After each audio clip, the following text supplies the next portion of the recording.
Bus ಬಂದೀಗ ವಾಪಸ್ ಆಗ್ತಾ ಇದೆ. ಕಾರಣ ಹೈಕೋರ್ಟ್ ಕೂಡ ಈಗ ಮತ್ತೊಮ್ಮೆ ಮಗದೊಮ್ಮೆ ಸೂಚನೆಯನ್ನ ಕೊಟ್ಟಿದೆ.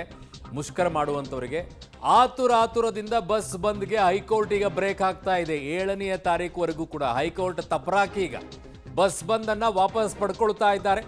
ಸೊ ಕೋರ್ಟ್ ಕ್ಲಾಸ್ ಬೆನ್ನಲ್ಲೇ ಬಸ್ ಸಂಚಾರ ಮತ್ತೆ ಈಗ ಪುನರಾರಂಭವಾಗಿದೆ. ಯಾಕೆ ಹಿಂಗಾಯ್ತು, ಏನ್ ಕತೆ? 4 ನಿಗಮಗಳ ಸಂಘಟನೆಗಳಿಗೆ ಹೈಕೋರ್ಟ್ ನೋಟಿಸ್ ಅನ್ನ ಕೊಟ್ಟಿದೆ. ರಾಜ್ಯದಲ್ಲಿ ಬಸ್ ಬಂದ್ 2 ದಿನ ತಡೆಯಾಜ್ಞೆ. ಸೊ ನಿನ್ನೆ ಅಷ್ಟೇ ಸೂಚನೆ ಕೊಟ್ಟಿತ್ತು. ಆದರೂ ಕೂಡ ಇವತ್ತು ಬಂದನ್ನ ಮಾಡಿದ್ರು. ಕೆಲವು ಕಡೆಗಳಲ್ಲಿ ಸಮಸ್ಯೆ ಆಯಿತು, ಕೆಲವು ಕಡೆಗಳಲ್ಲಿ ಸಮಸ್ಯೆ ಆಗಲೇ ಇಲ್ಲ. ಇನ್ನು ಬಸ್ ಬಂದು ವಾಪಸ್ಸನ್ನ ಈಗ ಸಂಘಟನೆಗಳು ಪಡ್ಕೊಂಡಿವೆ. ಹೇಳಿದ್ರು 1 ದಿನದ ಮಟ್ಟಿಗೆ ಮುಂದೂಡಿಕೆಯನ್ನ ಮಾಡಿ ಅಂತೇಳಿ, ಕೇಳಲಿಲ್ಲ.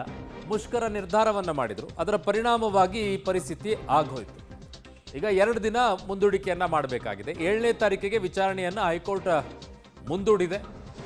ಸೊ ಇಲ್ಲಿ ಬಸ್ ಬಂದನ್ನು ನಿಲ್ಲಿಸಬೇಕು ಅಂತ ಹೇಗೆ ಹೇಳ್ತಾ ಇದೆ, ಅದೇ ರೀತಿಯಾಗಿ ಸರ್ಕಾರಕ್ಕೂ ಕೂಡ ಹೇಳಬೇಕು, ಸೂಚನೆಯನ್ನ ಕೊಡಬೇಕು.